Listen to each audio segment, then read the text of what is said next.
Hey guys, Zane Hind here with another episode of Over Explained, this time from the perspective of offlaner D.Va on Hanamura. Now I'm going to quickly go over the meta of Hanamura before I start talking about D.Va specifically. In this situation, when we are on the right side of the map, I recommend telling your team to start top so that they're going to be closer to the Sentinel camp, which spawns right at minute 1. That way, when the enemy team opts to take their Sentinel, your team isn't at risk of being invaded, which is something that will happen quite frequently once you start playing against more competent players. Secondly, you want to, as the offlaner, take either the vision camp if you feel like you can outpower your opponent in lane, or the turret camp if you feel like you can't.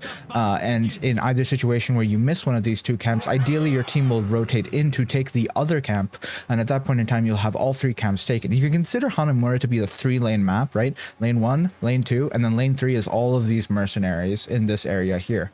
Now in this situation we have opted to tell our team to go top, and we're going to be building the default D.Va build, full metal level 4 rushdown. I do end up going nuclear option because I had this build saved from a very long time ago, back when I was experimenting with D.Va talents, but I do recommend you go rushdown. Level 7 hit the nitrous, level 10 micro missiles, 13 good to go, 16 diverting power, and 20 the upgrade to the ultimate timing attack. Basically this is the versatile default D.Va build. It gives you the ability to offlane quite efficiently.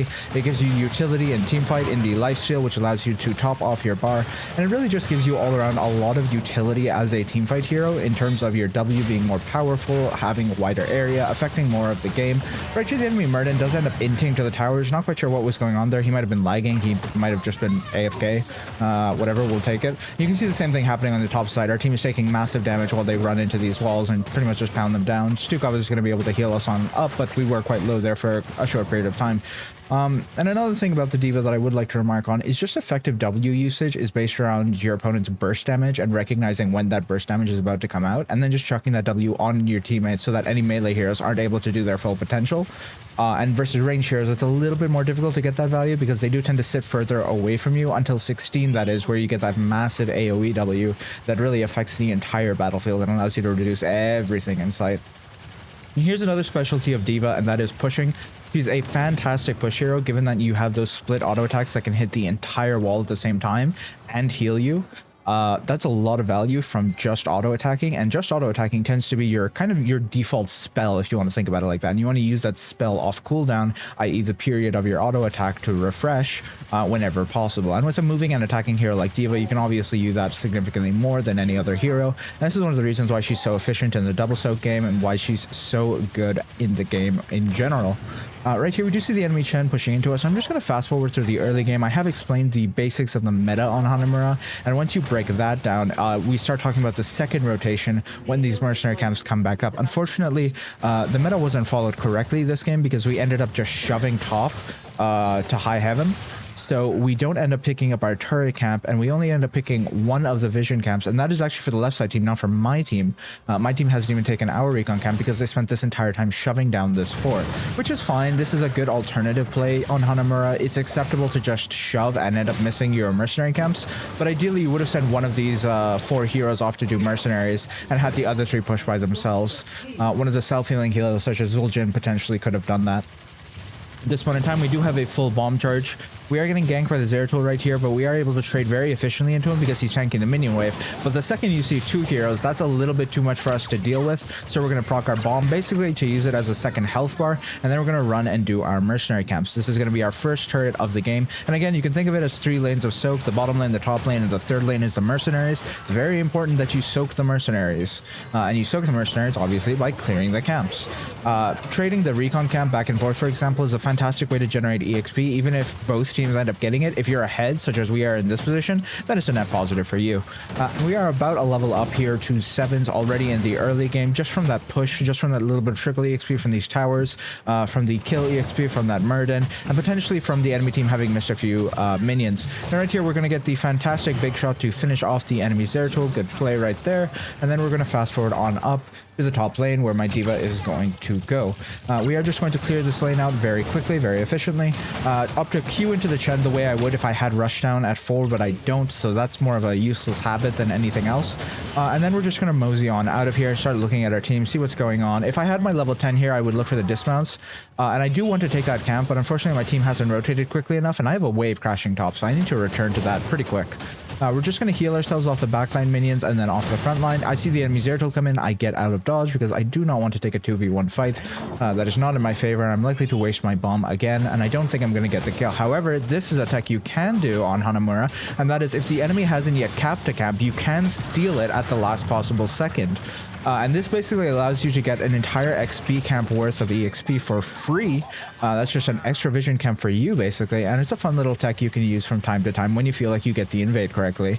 And generally, you'll see your opponents coming because you will have the vision camp available to you, right? And that's giving you vision. So you'll know exactly when to time it so that you can steal that camp. But D.Va is uniquely able to steal camps quite efficiently because of her bomb. Right here, we're going to shoot the Chen with our missiles, and then we're going to fire a second rotation of missiles into him. We're actually just going to finish him off right there. The enemy Chen didn't recognize how much burst damage comes out of the missiles, but the missiles are actually quite significant. I'm just going to use our turret to finish off this top fort here, get a little bit of bonus damage in, and then I'm going to rotate out when I feel like danger is coming in. I do believe the Sentinel ends up just perfectly finishing off this camp. And one thing to note about the Sentinel is when he does his AoE cleave, you really want to be in range to pick up that EXP. And this is particularly easy on a stealthy hero like Zeratul or like Little Eric from the TLV, or just as a hat on Abathur. But it's really imperative that you do pick up that soak when that happens. Obviously, I couldn't in that situation because it was such a dangerous position for me to be in versus the entire enemy team rotating on me. But when you can do it, you do want to get it. And then right here, we're just going to take our top vision camp, and then we're going to invade and steal the top turret camp into the enemy team. They're not able to do much. We are a 2-level lead, but they should be fighting us because we are even talent tiers.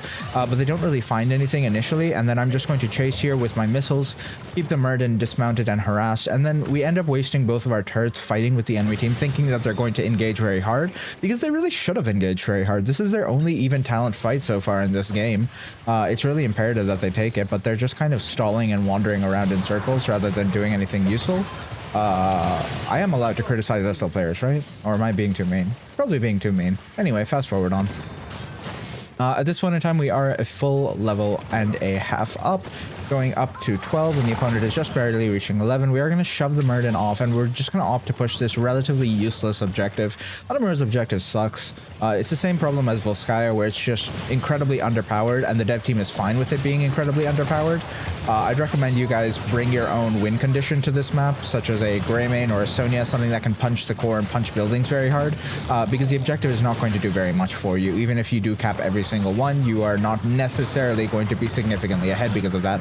I did literally nothing unique in this fight. I stood around, auto-attacked, and pressed W once. That's it. I dumped my R when it was available, and that's about it. There was nothing particularly special about that fight, so I'm not really going to break that one down. There are going to be more interesting fights in the future, and those ones we're going to get into the nitty-gritty of. Now, right here, we are just opting to steal the enemy Sentinel camp. I do have a bomb available, which makes this play very, very safe, when normally it's a little bit insane to do this when the enemy team is all spawning. The Murden tries to step on the point. I just knock him off with my level 13 good to go back, and then I pop back into my mech form after I get Haymaker right here, and then I Q onto safety and just get out of dodge. Do try to finish off the Murden, not quite able to find it, and then I'm just going to Q right on out of here and get myself back to safety. And I am going to fast forward again because this is a mercenary phase, right? We're just fighting non-sentient turret camps here, and then we're going to go rotate into our Sentinel. The same steal is attempted right here. I really wish our team had waited for him to finish those last two minions, because then we could have stolen it for the extra EXP, but oh well, we don't end up getting it.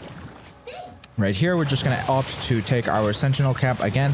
If you can push with the Sentinel, it's really ideal on Hanamura because the thing does a lot of damage. It clears waves very efficiently, and it's just a general good push tool. It's probably one of the best push tools in the game just because it snap clears the wave and it actually chunks buildings as well. Usually camps only do one of those two things.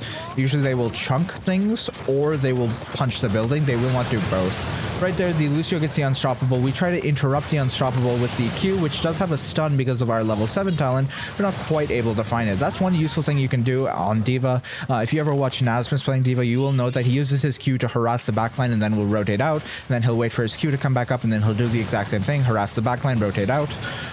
And that's just kind of the pattern that you play around, right? Every 10 seconds you can use your boosters, and you want to use your boosters every 10 seconds ideally. Right here, we're going to use them to knock this Tychus into the silence to ensure that he dies, basically.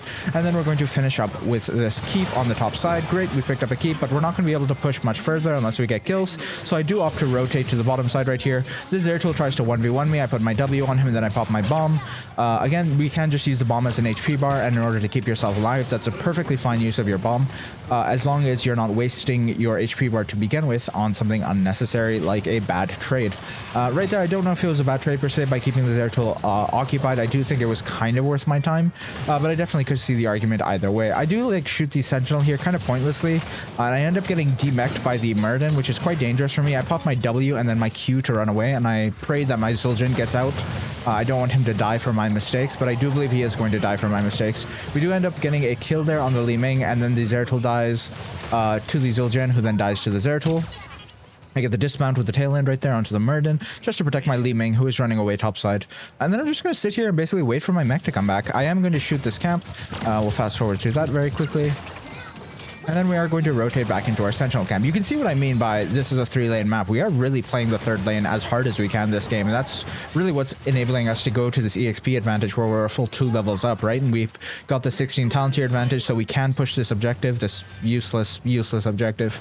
And we can opt to go and invade the enemy camp right here. I'm just going to look to use my missiles on the bottom side brush just to get dismounts and vision on the enemy rotation coming in. A Duke of Ops for a Virulent right there, tries to get the root, doesn't quite find it, not the end of the world. That will be coming up in just a couple of seconds anyway. And then right here, we're just opting to clear out the enemy Sentinel the way they're going to be clearing out our Sentinel. And you can see all that precious EXP unfortunately dropped on the ground right there. We pop our missiles here and slow both the Chen and the Tychus.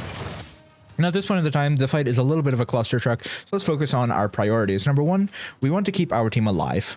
D.Va is one of the bruisers who is actually incredibly good at peeling, partially because of your Q knocking heroes back and stunning them, partially because of your W simply reducing the damage that heroes do to begin with.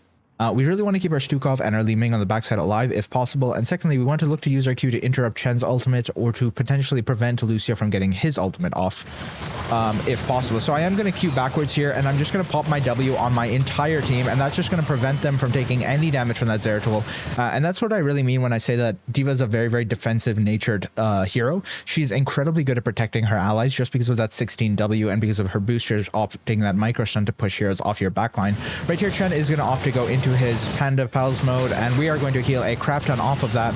I do use my Q on the Lucio to try to interrupt again. I'm not quite able to find the interrupt because he is able to pop his high five, but that doesn't matter because we end up finding the kill on him anyway. I do chase this Chen just a little bit before doubling back to my team to see what's going on. At this point in time, we're just looking to go top and end the game. I hope you guys enjoyed this quick video of Over Explained. We broke down Hanamura's meta more than we broke down the D.Va play, in my opinion, but D.Va is a relatively simple hero to play. If you really want to learn how to play this hero, go to CCL replays, watch Nasmus play the hero, and you will learn how to play this hero better than anything else could possibly teach you. For the rest of it, that's it for me, guys. GG's, take care, and we'll see you in the Nexus.